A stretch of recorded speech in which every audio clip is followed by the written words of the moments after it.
Well, folks, this is a very, very different Inject Creativity live chat show, and thank you very much for joining us.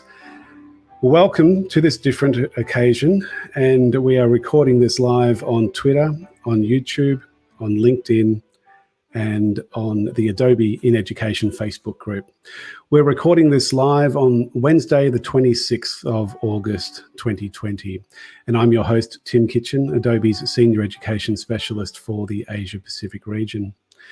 This episode is dedicated to the life and work of Sir Ken Robinson, who very sadly passed away last weekend after a short battle with cancer.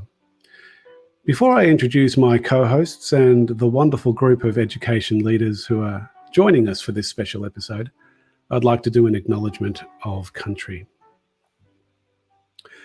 We respect and honour Aboriginal and Torres Strait Islander elders past, present and future, as well as all Indigenous people from the lands we reach out to during this event.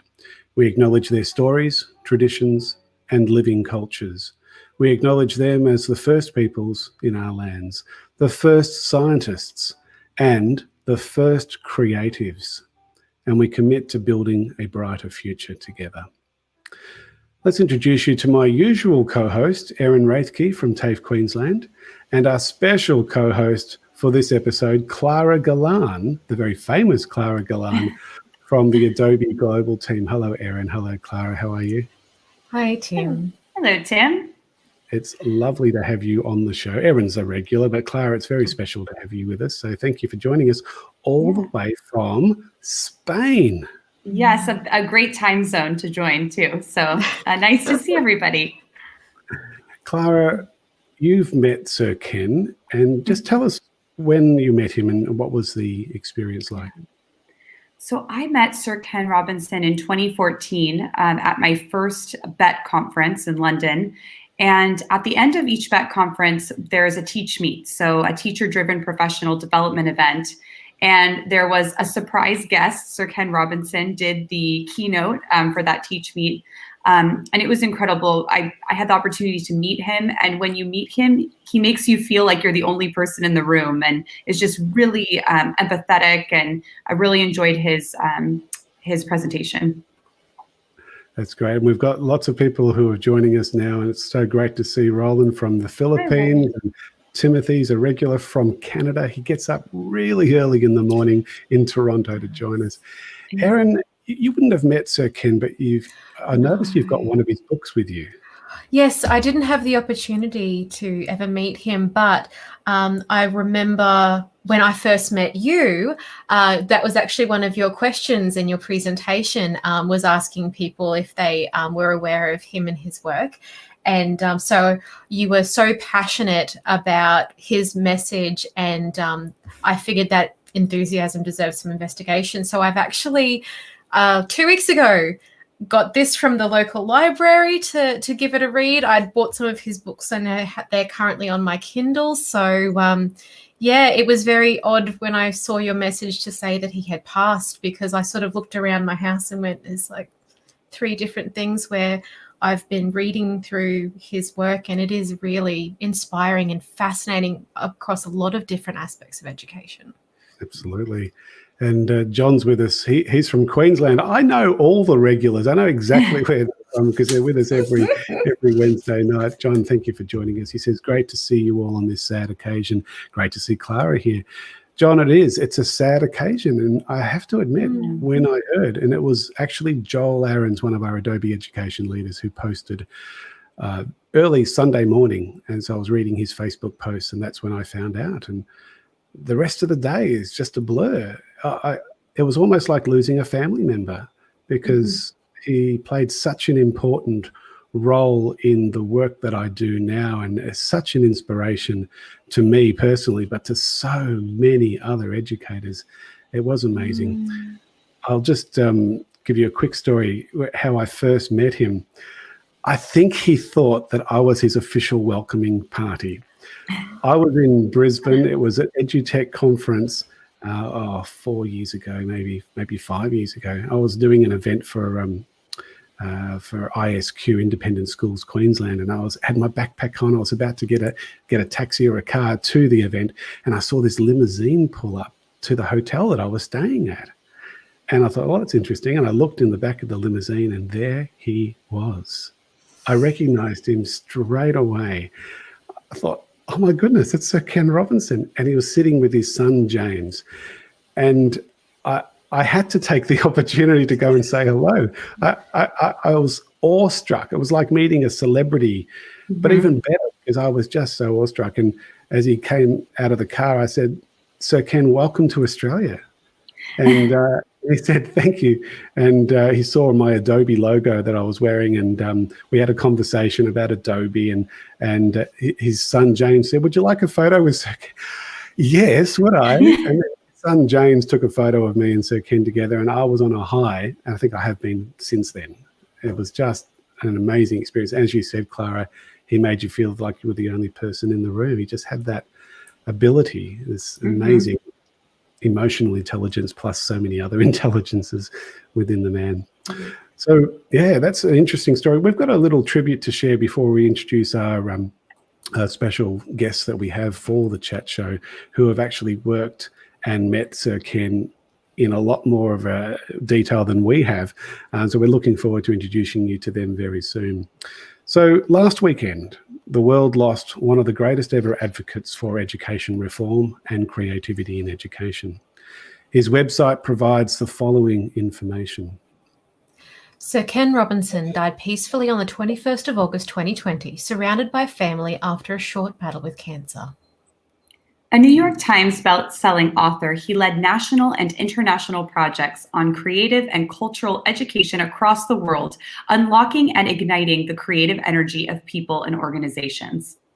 Sir Ken was the most watched speaker in TED's history, with his 2006 talk, Do Schools Kill Creativity, being viewed online over 60 million times and seen by an estimated 380 million people in 160 countries. Amazing. He was named as one of Time, Fortune, CNN's principal voices, acclaimed by Fast Company magazine as one of the world's elite thinkers on creativity and innovation, and ranked in the Thinkers 50 list of the world's top business thinkers. In 2003, he received a knighthood from Queen Elizabeth II for his services to the arts. A loving family man, Sir Ken split his time between Los Angeles, California, and London, England, with his wife, Therese, Lady Robinson, their two children, James and Kate, son-in-law, Anthony, and granddaughter. Joining us tonight are some outstanding education leaders who are here to share how Sir Ken has influenced their professional lives. Let's welcome Peter Hutton, Dan Hassler, and Tanya Moran. Peter is a former school principal and now the convener of the Future Schools Alliance. Dan is a very well-known public speaker and education consultant. And Tanya is the acting head of digital technologies at Mentone Girls Grammar in Melbourne. Hello, folks. How are you all? Thank you. Thanks for having us. Terrific. Peter, let's start with you. Just tell us a bit about your journey, just briefly, from being a school principal to the work that you're doing now. Certainly, Tim. Good morning, good afternoon, and good evening to our watchers. My last role within education was principal of Templestowe College in Melbourne, where essentially we moved a dying school from 250 students to 1,200 and became one of the most innovative schools in Australia. And I was actually working with another great luminary, Professor Yong Zhao, and he said one school is great, 100 schools is better. So he challenged me to go out and start that, and so that bore the start of the Future Schools Alliance, where we now work with 65 of the most innovative schools in Australia. 65 now, it's amazing. It's really developed and grown in a relatively short space of time. Peter, we're going to be hearing some more from you soon. Dan, tell us a bit about your journey. Yep, so I was a teacher for about 15 years, a few years in the UK before moving to Australia in 2002, 2003. But for the past 6 or 7 years now, I've been working as a consultant or as a coach a lot in education, but also in different fields such as elite sport and also the corporate sector, and basically applying what we know about good learning in all those different environments to help people get the best out of themselves and each other. Thanks, Dan. And Tanya, you've had a really interesting career. You're currently working in a school in Melbourne, a girls' school in Melbourne. But before that, tell us about what you were doing before you were teaching. Very long story. So it's been 10 years since I've worked actually in a school. So I jumped back into teaching this year. Something was calling me, and I think the result of COVID-19 was probably the draw card there. I've had a lot of roles in different industries. My last role was strategic procurement for the government. So it was a completely different field, but in all my roles, I've touched on education, collaboration and leadership. So Ken's been involved in my last 10 years. Clara, I think you've got a question for our guests. I do, yes. So curious, how did you first come across the work of Sir Ken? And maybe, Peter, we can start with you. Yep, certainly. So TED as an organisation has been around since, I think, 1985, something along that line. But it used to be a very exclusive conference where you had to pay many thousands of dollars. In fact, some of them were over 10,000 US in the early days. And in 2006, TED moved to a free online format. And Sir Ken was, in fact, one of the first ones to take part in that new format. And I was lucky enough to be introduced to watching these TED Talks. And probably like most of us, when particularly back in those early days, once you got a taste of them, you really just, you had to experience more. And, housework didn't get done. Things weren't repaired around the house on the weekend because I was just sort of enmeshed in these TED Talks. I'd been at a reasonably innovative school, and then I'd moved to a school that was really Death Valley, as Sir Ken liked to term it. And I guess it really gave me that inspiration back in 2006 to see whether we could actually build a living example of the sort of educational community that he spoke about at that time. And Peter, you've actually done a TED Talk yourself, haven't you? Yeah, it was a funny one, a TEDx talk, so it's a slightly scaled down version. And I basically employed my mother to just keep hitting refresh to get my views up. But I think we've had almost 300,000 views of that, which pales into insignificance against the great Sir Ken. In fact, during my TEDx talk, perhaps we'll put the link up for that just to have a few more hits. But I actually referenced Sir Ken in that talk back in I think it was 2014, really with another call to action, probably as the majority of us will do tonight, saying that it's already been a long time since Sir Ken first lit that fire in all of our hearts, and frankly, why haven't we moved further down that pathway? And before we ask Dan to answer the same question, let's have a look at some of the comments that have come in already from the people who are with us live. And we encourage you, if you're on with us live at the moment, just throw in some comments about your experiences with Sir Ken. And it's interesting here, Mark Christie, who works with the Northern Territory Department of Education, but actually lives in Melbourne. Mark Christie says, sad news, but his passion hopefully lives on through what we do. And Adrian, who's also an educator in Melbourne, says, warm thoughts nourish on these cold winter days. It's great. So lovely thoughts and comments. We'll post up a few more as we go. Dan, tell us about your introduction to Sir Ken. I graduated teaching college in 1999, and that year Ken and a whole committee of, it was only Professor Ken Robinson then did a report called All Our Futures, and it as someone who was graduating, we actually spent some time, because we're seemingly mature fourth year students, spent some time exploring this this document. And to be honest, because we were fourth year students, we probably weren't as mature as our lecturers thought we were. And I didn't actually think too much more about it until we saw the TED talk, and I didn't even make the connections then, to be quite honest. It was like, oh, but something rings a bell. Hilarious talk, really poignant talk, and then sort of started connecting some dots. And then in 2010, I was given a scholarship off the New South Wales government to look at how best to address well-being and depression in education, and I based it all on if we could help kids find their element. And so the government paid for me to go to the UK and spend time with Ken Robinson. Wow.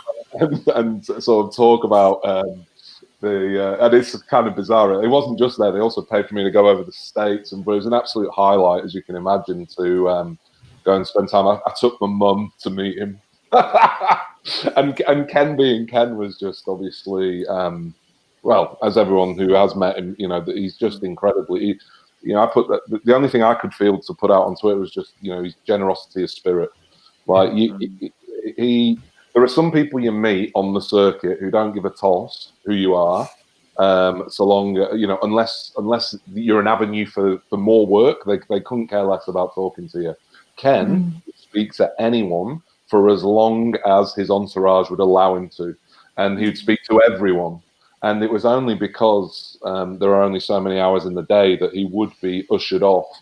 And so just. From that point on, and then I've just been incredibly fortunate that many different organisations who put on these type of edutech events or whatever in the UK, the BET events or whatever, they would see fit to put Ken and me on, and it just got to the point where like if he was in town, we'd just go out for dinner and just be able, I wouldn't say it's quite funny. I wouldn't say he was like a close friend, but God, he made you feel like one. And and I wouldn't, I'm certainly not an equal, but again, God, he made you feel like one. And like a bit like you were saying in your intro, Tim, when it was bizarre, the experience that when you find out he passed away, I was like, I am surprised at how I'm feeling here. So it's been a very reflective period, put it that way. I've been digging back through all my notes and interviews I've done with him and things like that the past few days, and it's been quite a reflective and not just somber, but actually quite uplifting as well, because as I say, the memories I've got of him are just remarkable.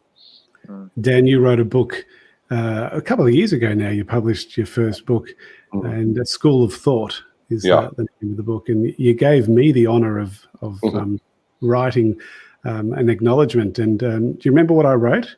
I do, yeah. People keep using it to introduce me, which is a bit embarrassing. I told Ken this, and he went, so what Tim wrote was, he's been describing Dan Hasler as Australia's Ken Robinson. Yeah. And I told Ken that, and he went, I don't think he's got that quite right. He has this amazing way.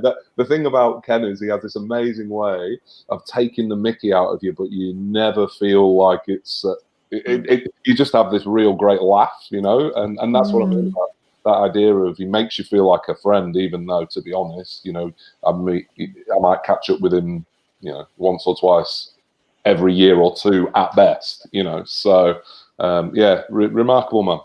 Yeah. Tanya, with the background that you've had working now in a school, but in the past working for government, working for corporate organisations that are promoting digital software and digital creativity and so on, in what ways has Sir Ken been an influence in your career? I guess in the last few days, when I found out, based on your post on Sunday night, I've been doing a bit of reflection of when I first came across Sir Ken. So I came late into education. I actually started my career off as a McDonald's store manager, believe it or not. And by the time I came into education, I was only in a school for about 4 or 5 years before I was seconded into a big IT government project, and I won't tell you what it's called. But during my mandated training sessions, I had all of these people at my training sessions and my learning management system wasn't working. So I had to actually find creative ways of running professional learning days on end, looking at technologies. So at the same time, I started looking at Ken's work in regards to collaboration and leadership and using tools. So when I actually met him in 2014, I don't know what the joke was, but it was something mentioned about McDonald's, and he was very funny, and he actually made you feel welcome and, you know, warm, like he was your friend. So I remember that. But going into Catholic education system and then an engineering company, we used a lot of the work in terms of being creative and thought leadership, in terms of not looking at a problem in, you know, one way, so looking at it from different perspectives. So a lot of our work was considering diverse perspectives and drawing that card out. So and that goes through all organisations. So we often forget that we think of Sir Ken as an education guru, but he was a guru in so many different other areas as well. Read his work. Just want to bring up a couple of the comments that have come through. This is Shelley. She says, hard to believe such an inspiration is gone too early. And this Facebook user, unidentified, hey everyone, it's been a long time since I joined this group, but I had just had to honour Sir Ken. He was such an inspiration to my teaching practice and will remain so always. Thank you for offering this tribute. That's lovely. Thank you very much. Erin, you've got another question, I think. Yeah, well, actually, that comment that person made segues quite nicely. I was wondering if you'd like to contribute to sharing what aspects of Sir Ken's thought leadership you believe has helped push the most for education reform, and to give everyone else a break, we'll cycle back to you, Peter, if you don't mind. No, that's fine. I don't know if this is a socially acceptable analogy, but I actually refer, which has made everybody very cautious at this point, but I actually liken Sir Ken to John the Baptist. And for those that, you know, are of a biblical background or know the story, but, you know, John the Baptist was essentially the preparer of the way.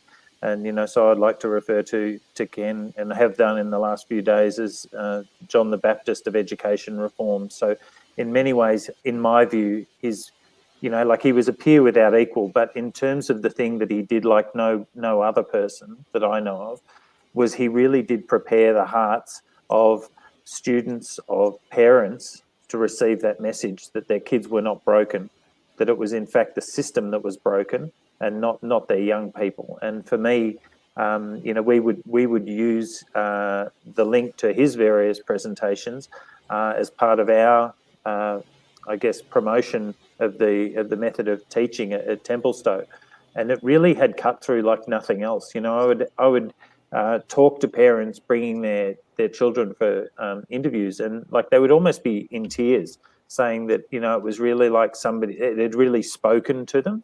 And I think that's a common theme that we're hearing tonight. Like, people that have not even, you know, had the pleasure of meeting him face to face felt like they knew him. And that's why there's been this, you know, great outpouring of emotion, I believe. For sure. Dan, your response?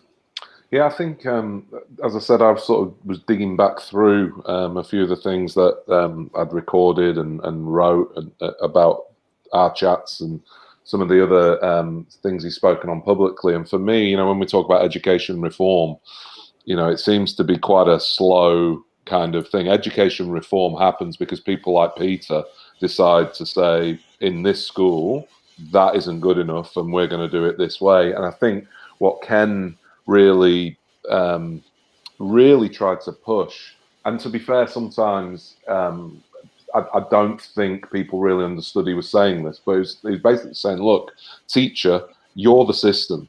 You know, school leader, you are the system, and you can change this. You know, don't wait for the politicians, because they just aren't in the game. You know, don't even wait for, you know, a groundswell from parents. It's only when parents get to meet people like Peter, and Peter can make the connections and join the dots, that that the reform happens in individual sites, or as what we're hearing now with Peter, in 65 sites, and growing. And for me, that was the power in the message. It's very easy to look and blame the system. It's quite empowering to actually recognize that my classroom is the system, and it's the only system that matters for these 24, 32 kids, whatever I've got in front of me. And so, and I think if people who engaged with Ken on that level, you could go to any school and find 1, 2, 3, however many, but people realizing that and making changes accordingly.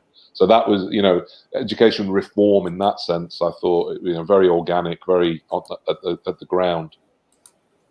Yeah, thanks. Can Dan. I ask a question of Dan, just to break the format? Dan, when you were presenting with Ken, did you ever see this? Because I certainly did, but where he would have the audience laughing, including the politicians, including the education bureaucrats, and they'd be in fits, and then there'd be this sort of realization come over them, hang on, he's talking about me? Yeah, and he was a master at that, and as a public speaker, I've watched his talks over and over again, not necessarily for the content, but the way he delivers, and that was the genius in the message. He would get you laughing. So that first talk, the schools kill creativity, of however long that talk is, let's say it's 18 minutes, there's probably about 4 minutes where he's actually addressing that question. The rest of that is just opening up, and then bang, he hits you.